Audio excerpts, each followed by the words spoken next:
Okay, for this screencast, we're going to go over the bisection method. So I'm going to make a function called bisection method.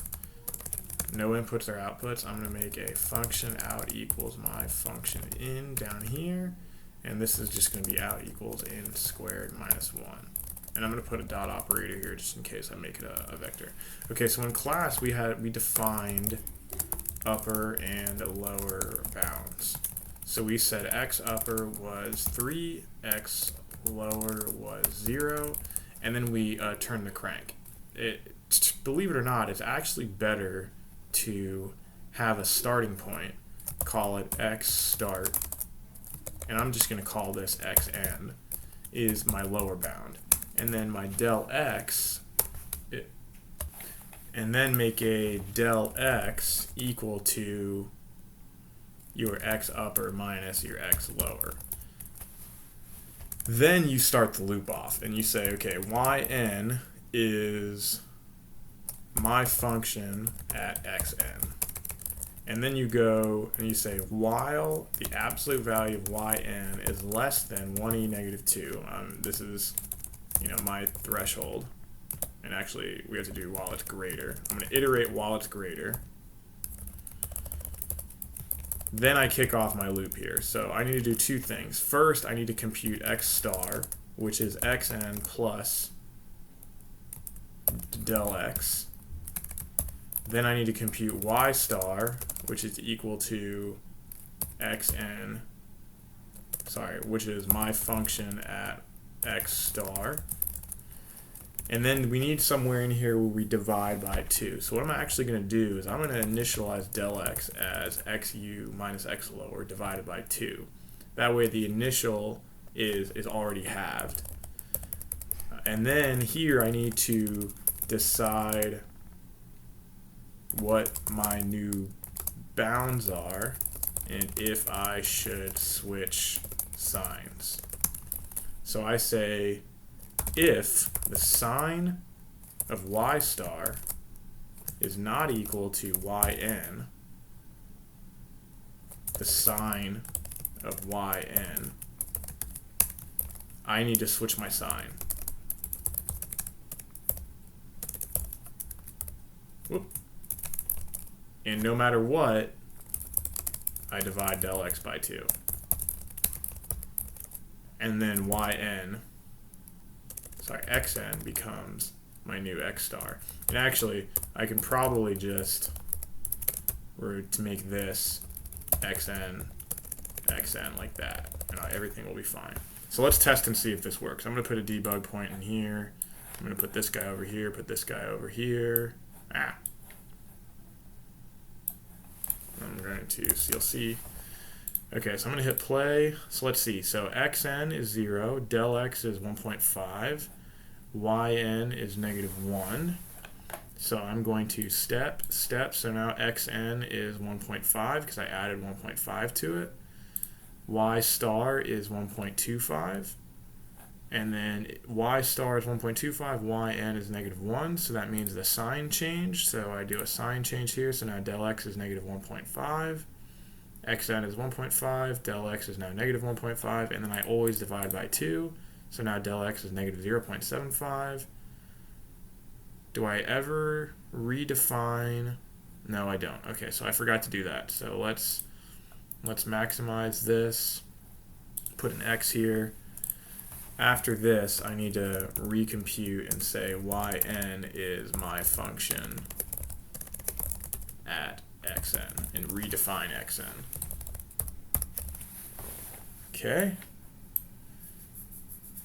So here we go. Let's try this again. So now my yn is 1.25, my del x is now negative, my xn is 1.5, so I come through here. Xn is now 0.75. What's the answer? It's 1. So is my y star is now negative, my yn is positive. So do I change my sign? I do. So now del x is 0.75. I recompute yn. It's negative 0.4375. And then I have it. So now del x is 0.375. And then I come back. And let's iterate on this for a while. Let's hit continue. Does it ever stop? We never give it the answer, so I'm going to say output xn and yn. Let's hit play. So xn is 0.9961, yn is negative 0.0078. If I make my error threshold bigger, or smaller, sorry, it'll iterate more times, and I can practically converge to the solution. Look at my error now. Let's throw a pause in here. Let's do a plot. So I'm going to define x equals, I'm going to do it down here, plot my function, and I'm going to say that x equals linspace x lower comma x upper comma 100, y equals my function of x, fig equals figure, set axis, or GCA comma color comma white. I think it's fig, isn't it? Fig. Plot x comma y. I think that's it. Yes, I got a figure over here.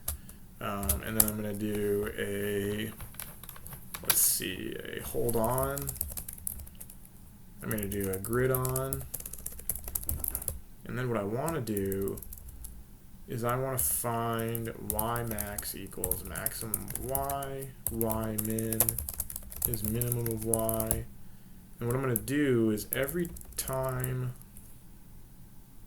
I plot, I'm going to plot my initial bound. So I'm going to do plot, see, x upper to x upper, y min to y min. I'm going to plot a black line.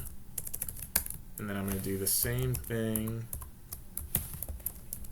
for x lower. And then that way, you can't see it, but I've got a vertical, oh, no I don't. I don't have a, oh, whoops, because I did y min to y min. I want to do y min to y max.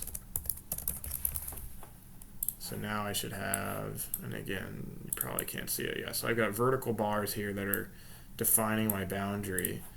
And then what I want to do is every time I step, I want to do plot xn to xn, comma, y min to y max. I'm going to plot in red. And then I'm going to do a pause, so that way I can step through. So I have a bound here, I have a bound here, I've stepped forward half, so I get this point, this is my new upper bound, so then now I step down here, this is my new lower bound, so then I step this way, this is my upper bound, and then my lower bound, and then my upper, and I keep converging over and over again until I get into the center. So I'm going to do that one more time so you can see that. I'm going to hit play. So I've got my lower bound is over here, you can't see it, my upper bound is over here, you can't see it. I've gone from the lower bound to the middle. This is my new upper bound, so now I switch the sign, so I go this way. This is my new lower bound, so I come back this way. This is my new upper bound, I come back this way, and then this way, and I keep going over and over again until the system converges. And there you go. There is the bisection method. Here's the code. It's pretty simple. X upper, define here. This is all plotting stuff.